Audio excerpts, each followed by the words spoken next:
Bien amigos, estamos de vuelta en la Noticia al Día, en la Noticia TV, canal 27.2, en la señal de Vez Cable. Ahora tenemos una entrevista vía Zoom con el señor Juan Carlos Liendo, él es ex jefe de la Dirección Nacional de Inteligencia. Señor Liendo, ¿cómo está? Buenos días. Carlos, buenos días. Un gusto de saludarte y nuevamente un gusto de compartir unos puntos de vista en tu programa. Señor Liendo, el día de ayer hemos visto en redes sociales una incidencia bastante grave en la que el comunicador Philip Butters, eh, digamos que posible candidato a la presidencia por Avanza País, fue blanco de un ataque, ¿no? Digamos que estuvo en una radio en Puno y su salida fue bastante complicada. Hubo una turba, un grupo de vecinos de la zona que llegaron hasta las instalaciones de la radio para simplemente evitar su salida y cuando saliera lanzarle de todo. Hemos visto piedras, hemos visto, no sé, frutas, agua, botellas. Más allá de que se trate de Philip Butters, esto es el punto de partida, o digamos que el sello de lo que va a ser en algunos lugares del país esta campaña presidencial. Sí, en definitiva, sí, lo que sucedió ayer en Juliaca, en Puno, es la primera batalla de la campaña electoral. O sea, con lo que sucede en Puno, se apertura fácticamente el tipo de campaña que vamos a enfrentar los peruanos, el tipo de campaña política, básicamente, ¿no? Una campaña política que va a estar signada por la polarización, el extremismo y por grupos articulados que promueven la violencia. Dos aspectos, Carlos, de lo que significa esta campaña en general. Por un lado, vemos todo un manual de activismo político hecho para enfrentar al contrincante político en la categoría de enemigo, generando la violencia de una turba a partir de narrativas violentistas. Eso es por un lado, ¿no? Y por el otro lado, el desafío, ¿no?, de los peruanos de buena fe para enfrentar decididamente esta forma de encarar la política, para enfrentar la violencia promovida desde el extremo del ala izquierda marxista, ya no marxista porque eso no existe, ¿no?, de los oportunistas marxistas que hoy quieren hacer de el Estado sus arcas y dinero para sus negocios, ¿no? Dos cosas, Carlos, ¿no? Una campaña en un extremo promovida con violencia que puede escalar hasta lo incontrolable. Claro. Vemos en Ecuador que están disparando sobre el carro del presidente. En otros países matan candidatos. Entonces Perú está entrando a esa escalada de violencia. Y por otro lado, la necesidad de enfrentar con todas las convicciones de la democracia, la constitución y las leyes y del arte de la política a estos grupos violentistas. Claro. Ahora, hay una frase que me queda, ¿no? De lo que acaba de mencionar, la narrativa violentista, ¿no? Y esto va a estar presente, según su óptica, bueno, va a estar presente en varios lugares del país. Esto, ¿a qué obliga a los candidatos? Digamos que si ya yo soy un candidato a la presidencia y tengo que recorrer el país porque tengo que, digamos que, mostrar mi idea, mis propuestas, ¿no? Hay lugares en el país que pareciera que algunos candidatos están prohibidos de pisarlas, ¿no? A eso se ha llegado. Exactamente. Sobre ello hay que reconocer la base, Carlos, algo que no puede dejar de reconocerse y que está presente. Hay la legítima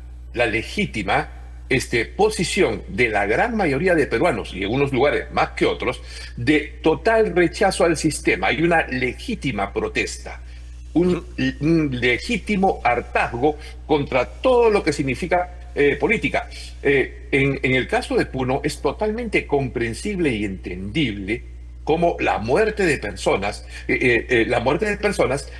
enerva la emoción de rechazo al punto de generar violencia. Pero hay que entender que ese rechazo legítimo, objetivo y claro, es manipulado en la narrativa de izquierda, es manipulado para enfrentar la política. Y es una narrativa de odio selectivo, porque, por ejemplo, a ver, en Puno, este, la muerte de las personas en las protestas, dirigidas por la izquierda, tienen una narrativa que desvían a los responsables a un sector, y como si fueran los autores materiales. Claro. Sin embargo, nadie habla del asesinato de soldados a pedradas en el río de Ilave, que son sus mismos hijos, ¿ah? O sea, la violencia solamente es para los protestantes y no para los soldados, que es parte del mismo fenómeno de violencia. Ningún izquierdista reclama por la muerte a pedradas en los ríos de los soldados asesinados por turbas asusadas por izquierdistas marxistas de Bolivia y de Sendero Luminoso. O sea, nadie reclama eso. Entonces es una narrativa selectiva. Entonces, los candidatos tienen que comprender que existe un real hartazgo de la ciudadanía, de la población en general, contra la política, y que es aprovechada por una narrativa de odio. En consecuencia, lo que tienen que hacer los candidatos es hacer política. Ya no es suficiente la propaganda electoral, ni discursos fantasiosos, ni promesas en el aire. Se requiere una política activa, acción política democrática, verdadera, firme y con un propósito bien claro, de no dejar que la violencia se apodere del Perú. Hay violencia criminal. Mira, lo estamos viendo aquí en el clima todos los días, ¿eh? Claro. Es fatal. Hay violencia política. La única opción que tienen los candidatos y los partidos serios es hacer política seria dentro de la democracia, dentro de la Constitución, dentro de las leyes, porque sí se puede, pero emplear todos los recursos, aparte de la Constitución, las leyes y las normas, del arte de la política, Claro. con ética. Eso es lo que se necesita. Veíamos en redes sociales la intervención que tuvo Philip Butters en una radio allá, ¿no? En Juliaca. Y bueno, y los reporté, quienes los entrevistaban, básicamente lo acusaban, ¿no? Y lo hincaban, y él, no sé si no previó eso. Quizás sí, el escenario que le pintaron allí, quizás sí era el que finalmente ocurrió, pero lo que ocurrió afuera, digamos que eso sí lo es cuestionable, ¿no? Que te esperen centenares de personas y tengas que, digamos que correr prácticamente de una turba, protegido con un caso como vemos en imágenes, digamos que también te da la idea de que pareciera que hubiera sido todo preparado. ¿Hay detrás de todo esto una maquinaria, cree usted, y que se va a repetir contra otros candidatos? A ver, Carlos, lo que tú dices es muy, muy cierto. A ver, y yo lo repito, ¿sí?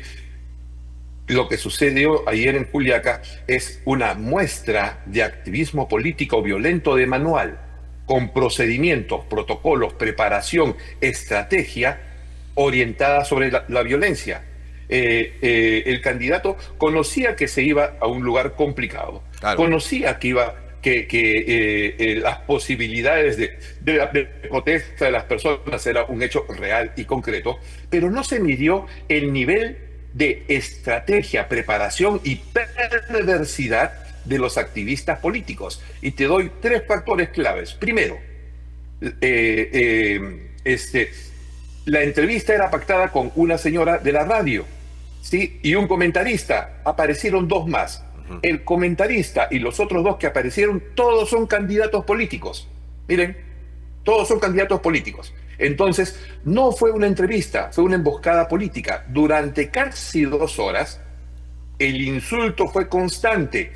La obstaculización de la promoción de argumentos e ideas también fue constante, ¿no? Simultáneamente y en forma programada, apareció un grupo primero de 25, 30 activistas, después fue sumando 50 hasta 60, y no más, todos organizados, con lemas, con material para ser arrojado al candidato cuando salga, con una narrativa de odio y transmitiendo en vivo en redes sociales Claro, de toda la protesta. Quienes transmitían en vivo, todos candidatos, ¿ah? Mira, la gran mayoría de ellos candidatos. El entrevistador de un corresponsal de diario acá de Lima, que también lo entrevista, también candidato a tres partidos: al partido del señor Chao, al partido de Vizcarra y al partido del señor Alanoca. Entonces, fue una emboscada política de manual. claro. Sí, Se pues. previó, el escenario, pero no la violencia extrema que se pudo ver, ¿no? Claro, y digamos que nosotros iniciamos la entrevista con usted diciendo que esto era un sello de lo que podía pasar. Y esto nos lleva a la siguiente pregunta. Eh, ¿El escenario político, el escenario electoral, es completamente distinto al de las elecciones pasadas? Sí, el escenario electoral de las elecciones pasadas fue el escenario de la impotencia, del rechazo frente a una clase política catastrófica, embarrada por el escándalo de Odebrecht, ¿sí? Ese fue el escenario y apareció la figura del señor Castillo como el Salvador. Ese es el escenario. Y Castillo, un representante de Sendero Luminoso, perteneciente al FENATE, que es la continuación del FUDEP, que es la continuación del SUTEP con Are Movadef.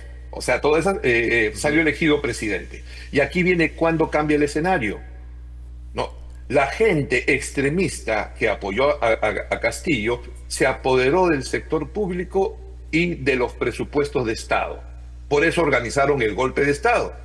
Entonces, es un grupo político que ha recibido presupuestos millonarios del Estado, que no ha rendido cuentas, y que hoy no quieren perder esa porción de poder y lo único que saben es el extremismo. Hoy la situación es más complicada porque son personas radicales que por la vía de las armas no llegaron al poder y ahora se apoderan de la narrativa y del control político en localidades. Ojo, es indispensable decir que aquí no es terruqueo, que todo el pueblo de Puno es terruco. No, aquí son facciones políticas de asusadores que se han adueñado de la acción política de la región Puno, amparados en el fracaso total de la clase política peruana y en el abandono del Estado. En el Claro. abandono del Estado, en el abandono de la clase política, surgen estos violentistas. Por eso el desafío es llevar a Puno la democracia, la libertad y la riqueza del departamento expuesta hasta el resto del Perú y del mundo. Cosa que jamás van a hacer estos activistas políticos que vienen todos del financiamiento de Bolivia, de Evo Morales o de organizaciones que están fuera de la ley. Claro, ahora, si bien esta narrativa violentista empuja o lleva a todos a pensar o a vender la idea de que todos los que cuestionaron en algún momento las protestas violentas tras la caída de Castillo son terruqueadores, ¿no? A eso se lleva, ¿no? Que todos los que cuestionan y criticaron la toma de aeropuertos son terruqueadores. Y no es tanto así. No, no es así. Digamos que lo que se criticaba era la violencia. Algunos sí aseguraban y entendidos en el tema aseguraban que detrás de esto también había gente, digamos, vinculada a la extrema izquierda que buscaba el caos, ¿no? Y que en algún momento llegó a estar en algunas zonas del país. Esta situación que ha ocurrido en Puno es una muestra de que la derecha va a tener bien complicado entrar en esta zona del país. Yo en lo particular no creo en derechas o izquierdas. No reflejan la realidad. Tanto la derecha como la izquierda anulan la dignidad de la persona, del ser humano. Entonces, aquí lo que hay son grupos oportunistas de izquierda, ¿sí?, que ahora quieren adueñarse de presupuestos del Estado sobre la base del terror y la generación del miedo y de la violencia. Y eso es lo que pasó en Puno el 2022 y el 2023. El Perú tampoco no tiene una derecha. Y si tuviese alguna derecha, es una derecha de carácter cobarde y corrupta. Eso es claro.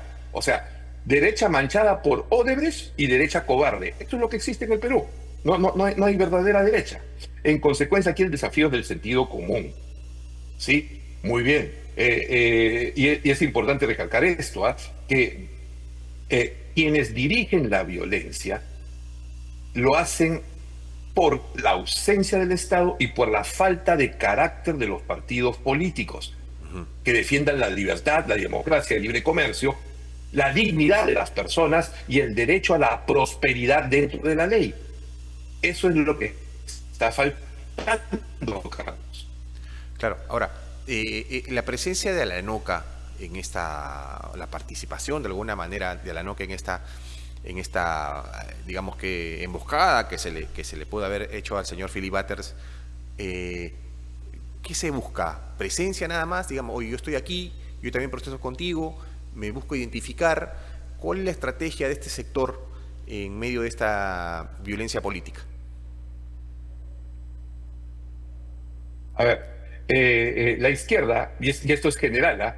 Y vamos a Puno y a todo el sur, desde el año 2006 hasta la fecha, quiere decir, ¿sí? Desde hace 17 años, todos los gobiernos regionales y los alcaldes de la región Puno, todos subrayados con negritas y con mayúsculas, son de partidos de izquierda que han manejado miles de millones de canon. O sea, es un hecho real y concreto. Los gobiernos regionales de izquierda de los últimos 17 años han manejado miles de millones de soles de presupuesto que han servido para la riqueza de esas personas, sus familiares y amigos. Y eso lo sabe todo Puno. Todo Puno. En consecuencia, la narrativa violentista tiene por función, parte de su estrategia, ocultar esa realidad y generar un monstruo de narrativa que genere odio. Aquí lo perverso es que la narrativa del odio, y particularmente en Puno, tapa la corrupción permanente de todas sus autoridades. Ojo, millones de presupuestos que sirven para enriquecer grupos de poder locales, dinero que se va a Bolivia, ya porque esto también es financiado por la gente de Evo Morales, en perjuicio de la población de Puno. Lo perverso es que utilizan la narrativa del odio para tapar su ineficiencia, su incompetencia y su corrupción. Esto que está sucediendo en Puno se va a trasladar a otros lugares del país, porque, Carlos, movilizar la gente hacia el odio con bases objetivas de fracaso político es muy fácil. Lo perverso es que partidos de izquierda que están en el poder en Puno y en otros lugares del país, alineados con el señor Aranoca, alineados con el señor López Chau, alineados con algunos partidarios o clientes de la organización del señor Vizcarra, promueven esto como un escudo para que no vean todos sus antecedentes de fracaso y corrupción. Eso es lo que está pasando. Claro, ahora, usted durante la entrevista ha mencionado hasta 3 veces a Evo Morales y también a Sendero Luminoso, bueno, que tuvieron, según su óptica, una participación en las elecciones anteriores, sobre todo en esta parte del país, en el sur. ¿Esto se va a repetir? Digamos que va a estar nuevamente esta injerencia de Evo Morales en estas elecciones también en Puno. Sí, ¿nos escucha, señor Liendo? Parece que hemos perdido el audio con el señor Liendo. Sí, ¿me escucha? Bueno, parece que hay un problema con el audio. No sabemos si nos está escuchando. Bueno, ahora sí nos escucha, disculpe. Ahora sí, ahora sí, estamos ahí. Le hacía una consulta. Usted ha mencionado en algunas partes de la entrevista a Evo Morales, ¿no? Y también mencionaba a Sendero Luminoso que, digamos que estos dos mencionados tuvieron participación digamos que en la campaña anterior, asusando a la gente en el sur. ¿Esta injerencia de Evo Morales se va a repetir en estos comicios de 2026? Carlos, la pregunta es muy importante y yo quisiera que resaltes lo siguiente. Hay una luz de esperanza en lo que sucede en Puno. ¿Sí? Hay una luz, y es natural, ¿ah? ha surgido en los últimos años, a raíz de todo este descalabro político, un liderazgo aymara real y auténtico que responde, a la demanda de política y justicia social desde el sector rural en Puno, en comunidades campesinas, que como autoridades originarias han empoderado a un señor que se domina el Apumalco, ¿sí? Que es una autoridad indígena, es lo que vendría a ser un político joven. Entonces, hoy en Puno ha surgido de manera autogestionaria una autoridad que está rechazando a Sendero, a todo lo que es FENATE, Claro. se opone, ¿sí? Qué Se importante. opone a la izquierda aymara financiada por Evo Morales y los rechazan desde el campo, ¿sí? Entonces, es necesario que el país y los partidos conozcan que en Puno está surgiendo un poder de sentido común de rechazo a estas posiciones de violencia Qué en la importante. figura de la PUMAI. Qué importante, ¿Ya? ¿no? Entonces, es importante tener en cuenta ello, tenerlo mapeado, para que no se repita la historia. Los que generan la violencia son los activistas urbanos, los marxistas de café y de bares que se han adueñado de la comunicación radial y de la política en la ciudad y que están perdiendo posiciones en el área rural. Entonces, Puno es un excelente escenario para dar la batalla por la libertad, la democracia y la riqueza y para eliminar esta narrativa de odio que es lo que más daño le hace a la población de Puno. Claro. Señor Liendo, y para ir terminando, no podemos dejar de hablar sobre el atentado que hubo ayer en un concierto en Chorrillos, ¿no? Estaba una agrupación musical que fue blanco de un ataque por parte de, digamos que extorsionadores o sicarios. Todo apunta que sería así, y hay 4 miembros de esta agrupación heridos de bala. ¿Cuál es su análisis respecto a este tipo de acciones de la delincuencia que ya incluso ya hasta en un concierto ya realizan ataques contra agrupaciones musicales? Carlos, coincidimos que esos son niveles de violencia nunca vistos en el Perú, ¿correcto? O sea, esa es una realidad, no lo hemos visto antes, ¿sí? Y también coincidimos, Carlos, que este tema lo venimos tratando desde hace más de 2 años. Exacto. Y estamos describiendo desde hace más de 2 años, desde el 2023, cómo va escalando la violencia en el Perú y las consecuencias. O sea, está ahí, ¿no? Las publicaciones, las entrevistas. Lo que sucede es una evidencia más concreta y clara de que el crimen transnacional organizado ya ha rebasado la autoridad del Estado peruano, ha neutralizado la acción de gobierno, la acción del Congreso y la acción de la justicia. Los 3 poderes públicos han sido rebasados por el crimen organizado en el Perú y no hay respuesta. Los 3 poderes del Estado no son capaces de dar respuesta hasta ahora. Mira, tienes este atentado que es gravísimo, ¿ya? No existe ningún político, ninguno del Congreso, ningún político de los partidos involucrados en la toma de decisiones de seguridad, particularmente del partido de la señora Keiko y del señor de la Libertad, del señor Acuña, ni de la bancada de Perú Libre. Ninguno sale a dar ni propuestas ni a oponerse a lo que ha sucedido. Es un fracaso total del Estado. ¿Qué queda y qué viene? A ver, por magia, porque es casi imposible impedirlo, la segunda opción es lo más razonable, se requiere, y aquí voy a ser directo, militarizar la lucha contra las organizaciones criminales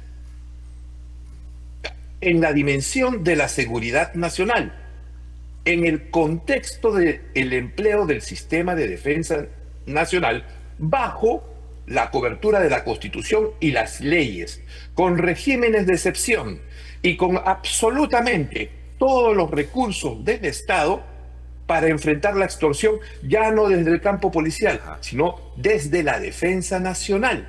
Eso es lo único que hay, no hay otra forma. ¿Sí? para dar un shock de seguridad y iniciar las reformas, y esto va a durar no menos de 5 años. Segundo, mientras esto no funcione, el único espacio que queda para la población es empezar a gestionar su autodefensa. Si el Estado mira hacia otro lado, si el Estado en la práctica es cómplice de las bandas criminales, las personas tienen el derecho a defenderse. Claro. Va a ser terrible. No, de lo contrario, entonces el gobierno ya se ha sometido, el gobierno y los tres poderes del Estado ya se han sometido al crimen. La población no puede dejarse someter por el crimen. Si no hay autodefensa y si no hay militarización de la lucha contra la extorsión, entonces quien va a mandar, quien ya está mandando en actividades económicas ilegales, en zonas del territorio, es el crimen organizado. Eso es lo que viene, Carlos. Y esto es un tema de decisión política, básicamente. Totalmente. Decisión política del gobierno o voluntad de la población para defenderse por sí misma, porque no hay acción del Estado. Eso es lo que está pasando. Bien, señor Liendo, vamos a ver primero cómo es que se desarrolla el tema de las elecciones. Esperemos que no se repitan escenarios como los que hemos visto el día de ayer en Juliaca, Puno, y esperemos también que se tomen en cuenta algunas recomendaciones que se dan para que enfrentemos esta inseguridad que, el día de ayer nos ha dado una muestra más de la violencia a la que estamos expuestos todos los peruanos. Queremos agradecer la entrevista. Muchas gracias a ti, Carlos. Un saludo a toda tu audiencia. Bien, que tenga buen día. Bien, amigos, estuvo con nosotros el señor Juan Carlos Liendo, ex jefe de la Dirección Nacional de Inteligencia, con quien primero abordamos el tema de lo que ocurrió ayer en Juliaca, una, complicada situación que le tocó vivir al comunicador Philip Butters, posible candidato presidencial, que fue atacado por una turba a su salida de una radio, ¿no? Y también hemos hablado sobre este caso de la agrupación Aguamarina, que ha sido blanco de un ataque el día de ayer